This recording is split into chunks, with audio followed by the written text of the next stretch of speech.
안녕하세요. 지혜의 숲을 거니는 시간입니다.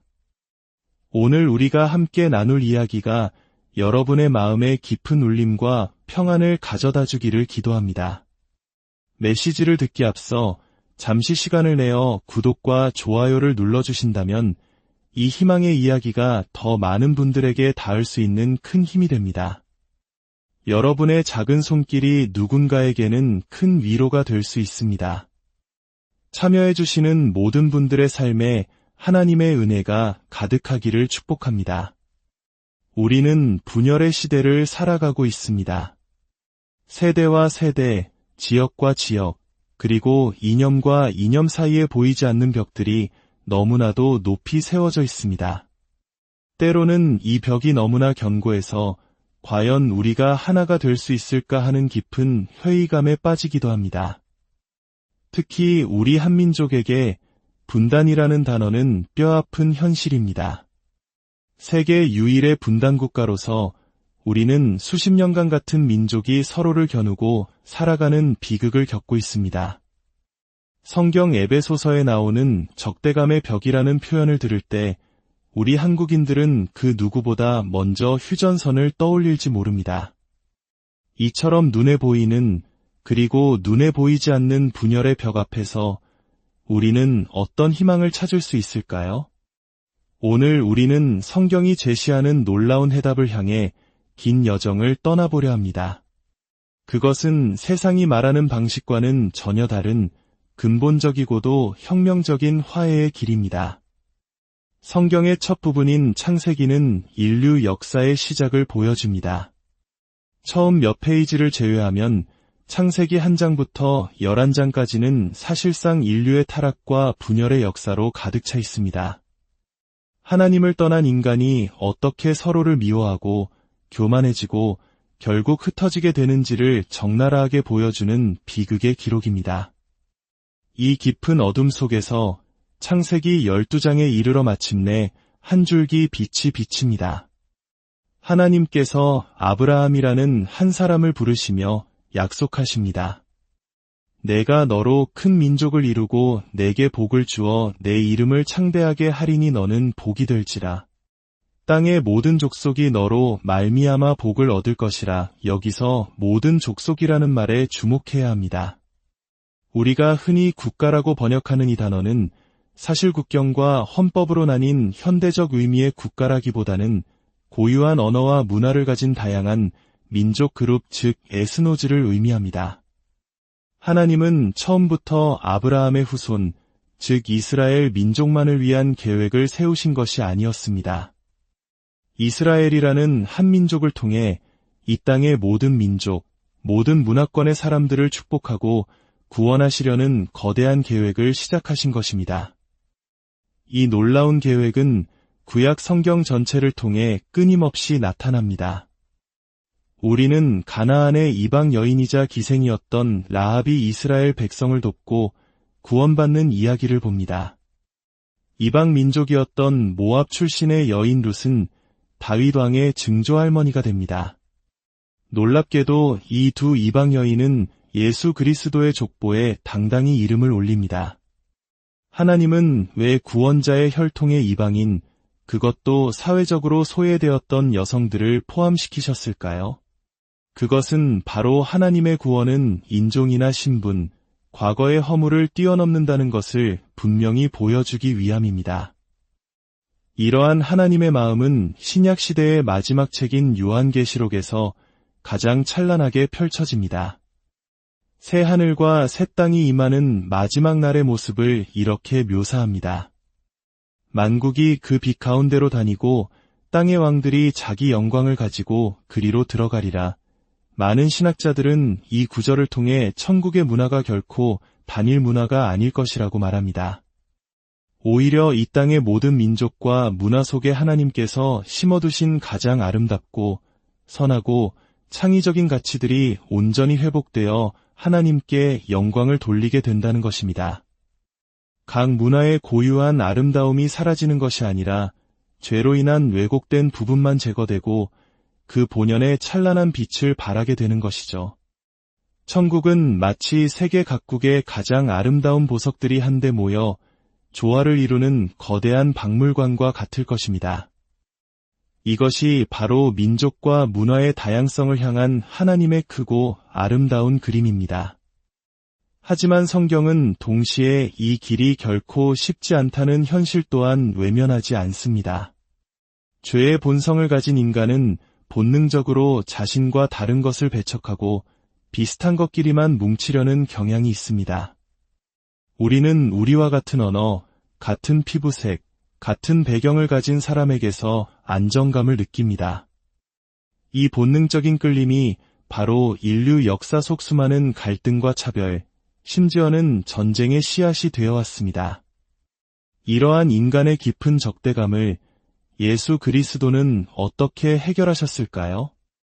오늘 우리가 함께 묵상할 에베소서 2장 13절부터의 말씀이 그 답을 제시합니다. 이제는 전에 멀리 있던 너희가 그리스도 예수 안에서 그리스도의 피로 가까워졌느니라. 그는 우리의 화평이신지라. 둘로 하나를 만드사 원수된 것, 곧 중간에 막힌 담을 자기 육체로 허시고 법조문으로 된 계명의 율법을 폐하셨으니 이는 이 둘로 자기 안에서 한 세 사람을 지어 화평하게 하시고 또 십자가로 이 둘을 한 몸으로 하나님과 화목하게 하려 하심이라. 원수된 것을 십자가로 소멸하시고 또 오셔서 먼데 있는 너희에게 평안을 전하시고 가까운 데 있는 자들에게 평안을 전하셨으니 이는 그로 말미암아 우리 둘이 한 성령 안에서 아버지께 나아감을 얻게 하려 하심이라. 사도 바울은 중간에 막힌 담이 허물어졌다고 말합니다. 당시 예루살렘 성전 안에는 실제로 유대인과 이방인을 가르는 담이 있었습니다. 그리고 그 담에는 이 경계를 넘는 이방인은 누구든 죽음을 면치 못할 것이며 그 책임은 자신에게 있다는 무서운 경고문까지 붙어 있었습니다. 이것은 당시 유대인과 이방인 사이의 깊은 적대감을 상징적으로 보여주는 물리적인 장벽이었습니다. 예수님은 이 담을 두 가지 방법으로 허무셨습니다. 첫째, 법조문으로 된 율법을 폐하셨습니다. 이방인이 구원받기 위해 유대인이 될 필요가 없게 된 것입니다. 할례를 받거나 유대인의 음식 규정을 지키거나 그들의 절기를 따를 필요가 없어졌습니다. 그리고 둘째, 이것이 가장 중요합니다. 예수님은 자기 자신 안에서 유대인과 이방인, 이 둘을 합쳐 한 세 사람을 만드셨습니다. 여기서 세라는 단어는 헬라어로 카이노스인데 이는 단순히 낡은 것을 개선한 새로운 것이 아니라 이전에 존재하지 않았던 완전히 새로운 창조물을 의미합니다. 자동차로 비유하자면 기존 모델을 개선한 신형 자동차가 아니라 역사상 처음으로 발명된 자동차 그 자체와 같은 것입니다. 그리스도 안에서 우리는 더 이상 유대인이나 이방인이 아닙니다. 백인이나 흑인, 황인도 아닙니다. 우리는 그리스도인이라는 이전에는 없던 새로운 정체성을 갖게 된 것입니다. 이 정체성은 우리의 민족적, 문화적 배경을 지워버리지 않습니다. 오히려 그것을 끌어안고 더 높은 차원으로 승화시킵니다. 바울은 계속해서 말합니다. 그러므로 이제부터 너희는 외인도 아니요 나그네도 아니요 오직 성도들과 동일한 시민이요 하나님의 권속이라. 권속이라는 말은 가족이라는 뜻입니다. 예수 그리스도의 피는 우리를 하나님과 수직적으로 화해시켰을 뿐만 아니라 모든 믿는 자들을 수평적으로 하나의 가족으로 묶어주었습니다. 이것이 바로 교회의 본질입니다. 그러므로 그리스도인에게 있어 저의 첫 번째 정체성은 한국인이 아닙니다. 저의 첫 번째 정체성은 그리스도 안의 형제여 천국의 시민입니다. 저와 여러분은 혈연보다 더 진한 예수 그리스도의 피로 맺어진 영적인 가족입니다. 이 사실이 우리의 모든 관계의 기초가 될 때 비로소 세상이 줄 수 없는 진정한 화해와 연합이 시작됩니다. 세상이 제시하는 분열의 해법은 무엇입니까? 그것은 종종 더 큰 분열을 통해 문제를 해결하려고 합니다. 한 사람의 복잡하고 다층적인 정체성을 단 하나의 꼬리표, 예를 들어 인종, 성별, 계층 같은 것으로 환원시킨 뒤 우리와 저들이라는 적대적인 구도를 만들어 힘겨루기를 합니다. 이러한 방식은 잠시 한 집단에게 힘을 실어줄 수는 있겠지만 결국에는 끝없는 보복과 증오의 악순환을 낳을 뿐입니다. 역사가 그것을 증명합니다. 도둑이 오는 것은 도둑질하고 죽이고 멸망시키려는 것뿐이라고 하신 예수님의 말씀처럼 이러한 이념들은 생명이 아닌 죽음과 파괴를 가져옵니다. 그러나 예수님은 말씀하십니다. 내가 온 것은 양으로 생명을 얻게 하고 더 풍성히 얻게 하려는 것이라. 그리스도 안의 연합은 바로 이 생명의 길입니다. 그렇다면 우리는 이 놀라운 진리를 어떻게 우리의 삶 속에서 살아낼 수 있을까요? 세 가지를 제안하고 싶습니다. 첫째, 배우려는 자세입니다. 나는 내가 태어난 환경, 내가 받은 교육, 나의 경험 속에서 형성된 존재입니다. 나의 시각이 세상의 전부는 아니라는 겸손함을 가져야 합니다. 나와 다른 문화와 배경을 가진 형제자매들의 이야기에 호기심을 갖고 귀를 기울여야 합니다. 그들의 아픔과 기쁨을 배우려 할 때 우리의 세계는 더 넓어지고 깊어질 수 있습니다. 둘째, 함께 애통하는 마음입니다. 우리 사회와 교회 안에 존재하는 불의와 차별의 문제 앞에서 함께 슬퍼하고 기도해야 합니다. 애통은 하나님의 은혜가 주시는 선물입니다. 우리의 분노와 슬픔, 혼란을 하나님 앞에 정직하게 쏟아놓는 시간입니다. 기도만 해서 뭐가 바뀌냐고 말하는 사람들이 있지만 역사를 바꾼 모든 위대한 운동은 무릎 꿇는 성도들의 기도에서 시작되었습니다.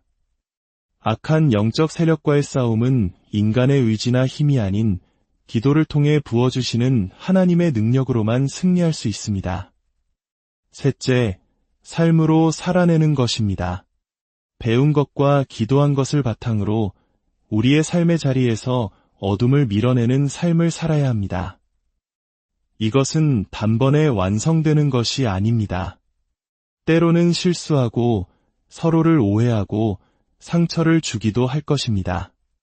하지만 그리스도 안에서 우리가 한 가족이라는 분명한 정체성 위에서 우리는 넘어져도 다시 일어설 수 있습니다. 서로를 용납하고 인내하며 사랑 안에서 함께 성장해 나가는 긴 여정입니다. 사랑하는 여러분, 세상은 앞으로 더욱 우리를 분열시키려 할 것입니다. 우리 안에 잠재된 적대감을 부추기고 서로를 미워하게 만들 것입니다. 그때마다 우리는 단호하게 아니오라고 말해야 합니다. 우리의 정체성은 세상이 붙여준 꼬리표에 있지 않습니다. 우리의 유일한 자랑, 우리의 가장 깊은 정체성은 십자가에서 우리를 위해 피 흘리신 예수 그리스도 안에 있습니다. 그분의 피가 모든 적대감의 벽을 허물고 우리를 하나의 가족으로 만드셨습니다. 이제 함께 기도하며 오늘 말씀을 마무리하겠습니다. 사랑의 하나님 아버지, 분열과 갈등으로 신음하는 이 세상 속에서 그리스도의 피로 세우신 화평의 복음을 듣게 하시니 감사합니다. 우리의 눈을 열어 내 옆의 형제자매를 세상의 기준이 아닌 하나님의 시선으로 바라보게 하옵소서. 피부색과 언어, 문화와 배경을 넘어 그리스도 안에서 한 가족 되었음을 날마다 기억하게 하옵소서. 우리 안에 여전히 남아있는 편견과 미움의 벽들을 성령의 능력으로 허물어 주시고 배우고 애통하며 사랑을 실천하는 삶을 통해 이 땅에 하나님의 나라를 이루어가는 화평의 도구가 되게 하여 주시옵소서. 이 말씀을 듣는 모든 이들의 삶과 가정 위에 하늘의 위로와 평강을 부어주시옵소서. 우리를 구원하신 예수 그리스도의 이름으로 기도드립니다.